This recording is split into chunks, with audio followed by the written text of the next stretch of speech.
Good morning guys. स्वागत है आप सभी का हमारे यूट्यूब चैनल शुद्ध वेदी मैथ्स पर। आइए शुरू करते हैं आज की करंट अफेयर्स की क्लास। आज की करंट अफेयर्स की क्लास में आपको थोड़ा सा रोज की क्लास से अलग व्यू मिलेगा। आपको जो भी क्वेश्चन दिया जाएगा उसके आंसर का एक ब्रीफिंग रिटन में दी जाएगी। तो आइए शुरू करते हैं आज की क्लास। आज का पहला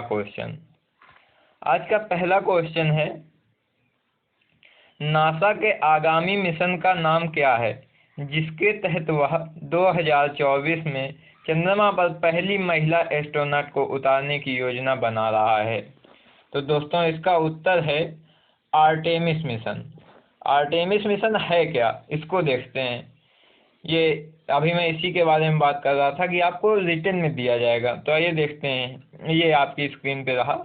नासा ने यह घोषणा की है कि वह 2024 में चंद्रमा पर पहली महिला और एक पुरुष एस्ट्रोनॉट को उतारने की योजना बना रहा है। 1972 के बाद पहली बार चांद पर नासा इंसान को भेज रहा है। 1972 में नासा ने पहली बार चंद्रमा पर किसी मानव अंतरिक्ष यात्री को भेजा था। तो इस मिशन का नाम आर्टेमिस है। आर्टेमिस है, आप लोगों को यही ऑप्शन में था। तो अंतरिक्ष यात्री ओरियन नामक एक अपोलो जैसे कैप्सूल में यात्रा करेंगे जो अंतरिक्ष प्रक्षेपण प्रणाली SLS स्पेस लॉन्च सिस्टम, इसका फुल फॉर्म होगा दोस्तों, SLS का फुल फॉर्म होगा स्पेस लॉन्च सिस्टम नामक एक शक्तिशाली रॉकेट पर लॉन्च होगा। इसको आप लोग याद कर सकते हैं। इससे भी एक अंदर से क्वेश्चन बन सकता है कि नासा का जो मानव मिशन है चंद्रमा के लिए, तो उसमें जो शक्तिशाली रॉकेट लॉन्च होगा वो किस सिस्टम के तहत लॉन्च होगा। तो इसका आंसर क्या होगा दोस्तों, SLS। तो प्रदर्शन, जीवन समर्थन और संचार क्षमताओं की जांच के लिए चंद्रमा के चारों ओर 2 उड़ान परीक्षण किए जाएंगे। आर्टेमिस पहला चरण मानव रहित ओरियन स्पेसक्राफ्ट से नवंबर 2021 में शुरू होगा। तो देखिए एक क्वेश्चन आप लोगों को और मिल गया कि आर्टेमिस का जो पहला चरण है वो किस तरह से होगा।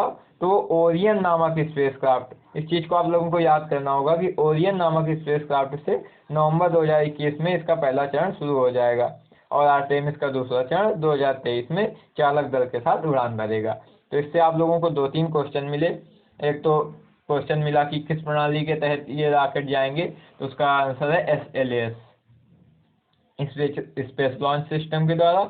और आर्टेमिस का पहला चरण कब शुरू होगा, नवंबर 2021 में। और ये कौन सा स्पेसक्राफ्ट होगा, तो इसका नाम है ओरियन स्पेसक्राफ्ट। तो आइए चलते हैं आज के अगले क्वेश्चन की ओर। आज का अगला क्वेश्चन है, हाल ही में समाचारों में देखा गया DRDO अभ्यास द्वारा विकसित किया गया है। तो इसमें पूछा है कि DRDO अभ्यास द्वारा क्या विकसित किया गया है।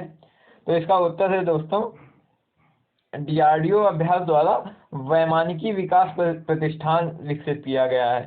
अब आइए जानते हैं कि ये है क्या वैमानिकी विकास प्रतिष्ठान। तो जैसा कि मैंने बताया था कि आपको हर क्वेश्चन का उत्तर रिटन में दिया जाएगा। तो ये देखिए, आइए देखते हैं। यह अभ्यास एक high speed expendable aerial target, जिसको शॉर्ट फॉर्म में हीट बोलते हैं। तो देखिए एक क्वेश्चन अलग से मिल गया आप लोगों को कि ये हीट का फुल फॉर्म क्या है। DRDO के द्वारा विकसित किया गया हीट का फुल फॉर्म क्या है। तो क्या होगा, H से हाई स्पीड, E से एक्सपेंडेबल, A से एरियल और T से target. High speed expendable aerial target, जिसे भारतीय सशस्त्र बलों के लिए, भारतीय सेना के लिए रक्षा अनुसंधान और विकास संगठन DRDO, आप लोगों ने खूब नाम सुना होगा DRDO का, के द्वारा वैमानिकी विकास प्रतिष्ठान ADE विकसित किया गया। अब इसका और विवरण में दिया गया है कि 22 सितंबर 2020 को ओडिशा के ITR बालासोर से DRDO ने अभ्यास लड़ाकू ड्रोन का सफल परीक्षण किया है। इन वाहनों, इसका इस्तेमाल किस में किया जाएगा, आगे दिया हुआ है। इन वाहनों का इस्तेमाल विभिन्न मिसाइल सिस्टम्स के मूल्यांकन में लक्ष्य के तौर पर किया जा सकेगा। इसे DRDO के लक्ष्य को अपनाकर विकसित किया गया था, जो DRDO द्वारा विकसित एक high speed target drone system है। तो आप लोग अब इसके बारे में मुझे उम्मीद है कि समझ गए होंगे, और इसको आप लोगों को अगर ज़्यादा ज़रूरत है बार बार पढ़ने की तो आप लोग इसका ऑप्शन आता है स्क्रीनशॉट ले सकते हैं, उसको लेके पढ़ सकते हैं, आप लोगों को ज़्यादा मेहनत नहीं करनी पड़ेगी। तो आइए चलते हैं आज के अगले क्वेश्चन की ओर। विश्व राइनो दिवस कब मनाया जाता है? तो दोस्तों विश्व राइनो दिवस मनाया जाता है 22 सितंबर को। और ये होता क्या है विश्व राइनो दिवस, आइए देखते हैं। विश्व राइनो दिवस प्रतिवर्ष 22 सितंबर को मनाया जाता है। विश्व राइनो दिवस की घोषणा पहली बार 2010 में विश्व वन्य जीव कोष WWF साउथ अफ्रीका द्वारा की गई थी। गैंडे के बारे में गैंडे के बारे में ये बताया जा रहा है यहाँ पे। दुनिया में गैंडे की 5 प्रजातियां 2 अफ्रीका में और 3 एशिया में पाई जाती हैं। भारत में आइए देखते हैं क्या है। केंद्रीय पर्यावरण मंत्री के अनुसार भारत में असम, पश्चिम बंगाल और उत्तर प्रदेश में 3000 जानवरों की आबादी के साथ दुनिया में एक सींग वाले गैंडों की सबसे बड़ी आबादी का पर्यावास है। मतलब एक सींग वाले गैंडे भारत में सबसे ज़्यादा पाए जाते हैं। एक ये क्वेश्चन आपको मिल गया कि दुनिया में सबसे ज़्यादा एक सींग वाले गैंडे कहाँ पाए जाते हैं, तो इसका उत्तर क्या होगा दोस्तों, भारत में। असम स्थित काजीरंगा राष्ट्रीय उद्यान में एक सींग वाले भारतीय गैंडे की दुनिया में सबसे अधिक आबादी है। अब अगर आपसे क्वेश्चन पूछ दिया जाए, देश के ऑप्शन दिए जाएं कि सबसे ज़्यादा एक सींग वाले गैंडे कहाँ पाए जाते हैं, तो उसमें क्या होगा उत्तर, भारत। और अगर भारत में दे दिया जाए उद्यानों के नाम, तो उसमें क्या होगा, असम स्थित काजीरंगा राष्ट्रीय उद्यान। तो आइए चलते हैं आज के अगले क्वेश्चन की ओर। हाल ही में समाचारों में देखा गया न्यूट्रिनो क्या है? न्यूट्रिनो आप लोगों ने भी नाम सुना होगा, किसी हो सकता है किसी ने ना सुना हो। तो न्यूट्रिनो है क्या है? न्यूट्रिनो एक उप परमाणु कण है। उप परमाणु कण है, तो आइए देखते हैं इसके बारे में, थोड़ा विस्तृत जानकारी लेते हैं। एक न्यूट्रिनो एक उप परमाणु कण है जो एक इलेक्ट्रॉन के समान है, लेकिन इलेक्ट्रॉन में क्या होता है, माइनस चार्ज होता है, लेकिन इसमें कोई विद्युत आवेश नहीं होता है। यह बहुत छोटा द्रव्यमान होता है जो कि शून्य भी हो सकता है, मतलब नगण्य मान सकते हैं इसको। और इसमें क्या है, तमिलनाडु के थेनी जिले में बॉडी वेस्ट हिल्स में एक भारत आधारित न्यूट्रिनो ऑब्जर्वेटरी INO की स्थापना की जाएगी। अब मतलब इसके लिए कि ये और कहाँ कहाँ पे मिल सकता है, तो इसके लिए तमिलनाडु में इसकी रिसर्च के लिए न्यूट्रिनो ऑब्जर्वेटरी की स्थापना की जाएगी। इसका महत्व क्या है, पृथ्वी के वातावरण में उत्पादित न्यूट्रिनो और एंटी न्यूट्रिनो का निरीक्षण करना।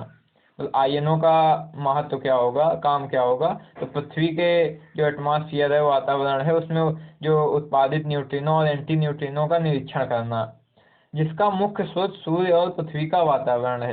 ये जो न्यूट्रिनो और एंटी न्यूट्रिनो की खोज हुई है, पाए गए हैं, इनका प्रमुख स्रोत क्या है कि पृथ्वी का एटमॉस्फेयर और सूर्य का एटमॉस्फेयर। तो इसे परमाणु ऊर्जा विभाग DAE और विज्ञान और प्रौद्योगिकी विभाग DST द्वारा वित्त पोषित किया जाएगा। मतलब इसकी फंडिंग कहाँ से की जाएगी इसकी रिसर्च के लिए, तो वो परमाणु ऊर्जा विभाग और विज्ञान और प्रौद्योगिकी विभाग द्वारा इसकी फंडिंग की जाएगी। तो आइए चलते हैं आज के अगले क्वेश्चन की ओर।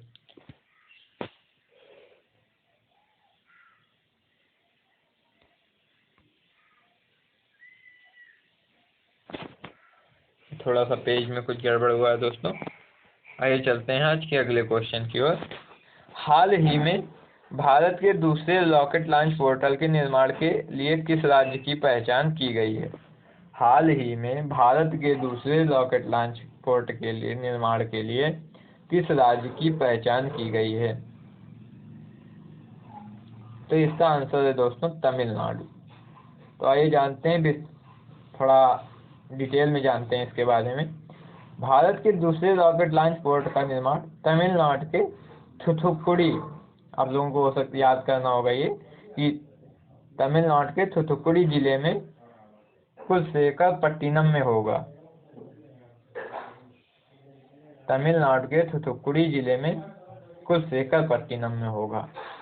हो सकता है इतनी ब्रीफिंग में आप लोगों को न याद करना हो, फिर भी जिसको याद हो जाए अच्छी बात है, न याद हो जाए कोई बात नहीं।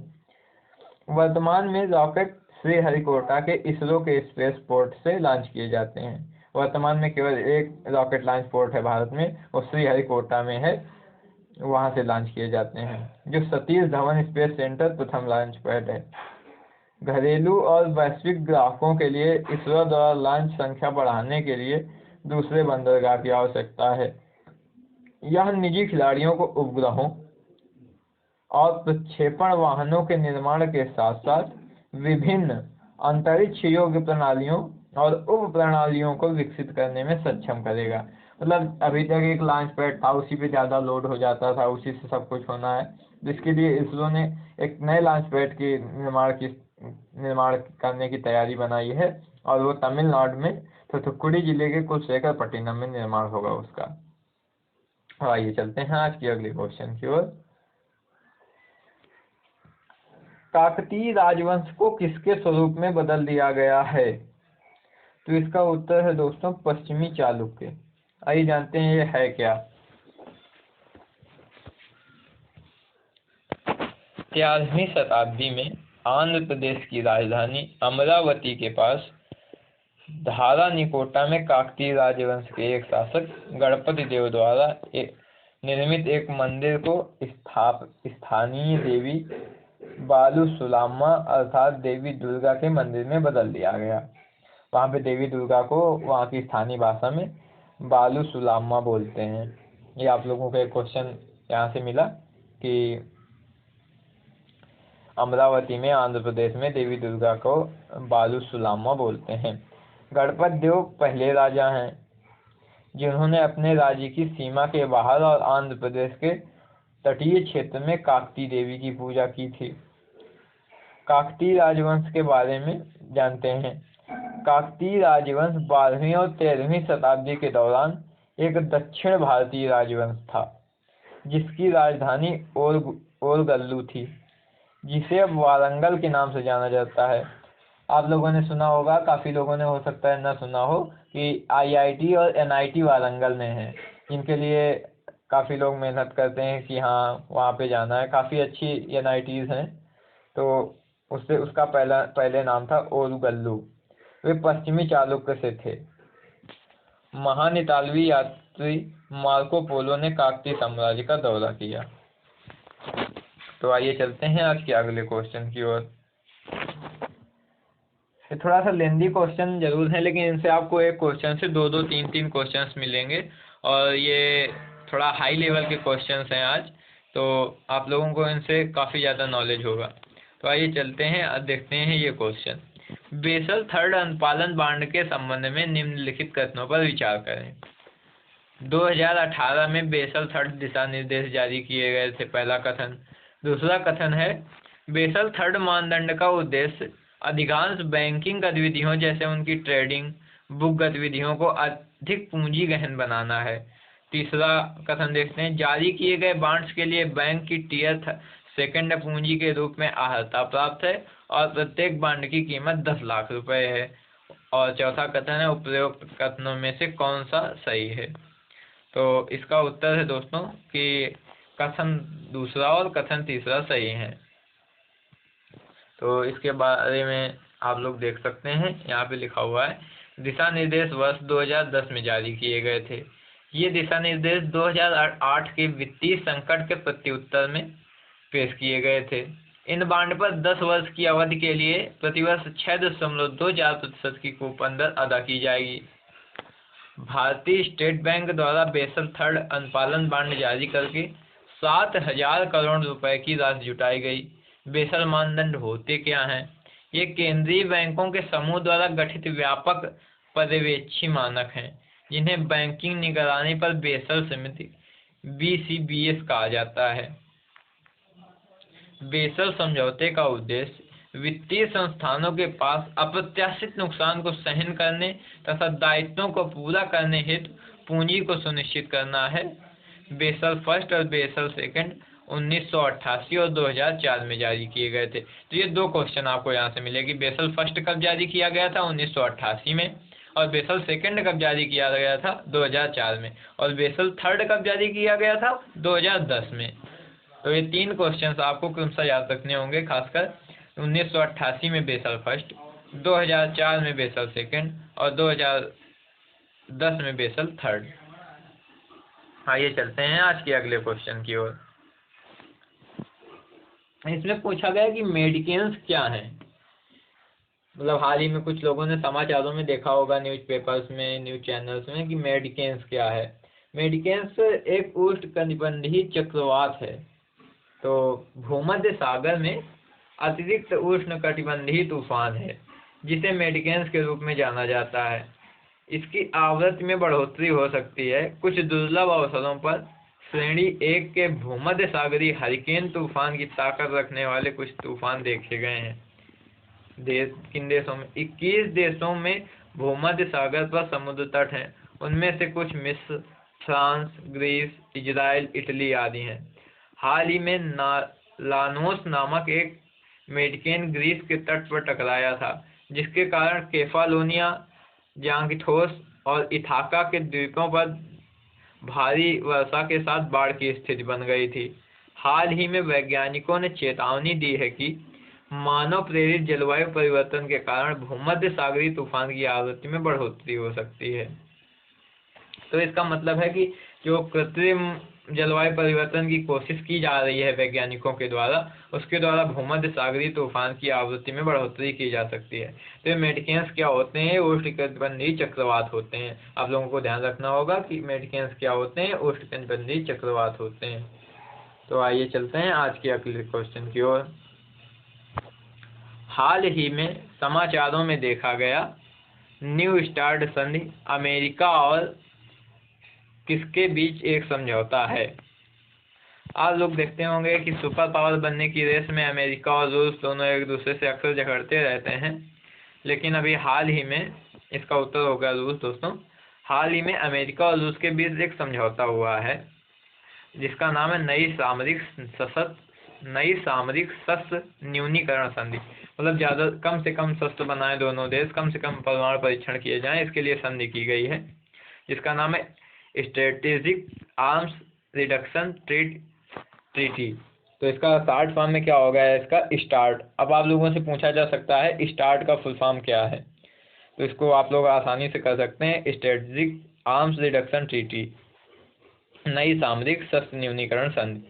संयुक्त राज्य अमेरिका और रूस के बीच सामरिक हथियारों में कमी लाने तथा उन्हें सीमित करने की एक संधि है। मतलब कि कम से कम हथियार बनाए जाएं जो कि विश्व शांति के लिए बाधक बन सकते हैं, तो इसके लिए संधि की गई है। प्राग में 8 अप्रैल 2010 को नई स्टार्ट संधि पर हस्ताक्षर किए गए थे। दोनों देशों के अनुमोदन के उपरांत यह संधि 5 फरवरी 2011 को लागू हो गई। रूस संयुक्त राज्य अमेरिका के साथ न्यू स्टार्ट संधि के विस्तार की न्यूनतम या नगण्य संभावना देखता है, क्योंकि वह संयुक्त राज्य अमेरिका द्वारा निर्धारित शर्तों को स्वीकार नहीं करता है। तो आज के लिए दोस्तों इतना ही। तो आप लोगों को कल फिर मिलेंगे। आप लोगों से रिक्वेस्ट है ज़्यादा से ज़्यादा सब्सक्राइब करें, लाइक करें और शेयर करें। आपको इसी तरह से ज्ञानवर्धक वीडियो रोज़ मिलते रहेंगे हमारे चैनल पे। तो आज के लिए इतना ही।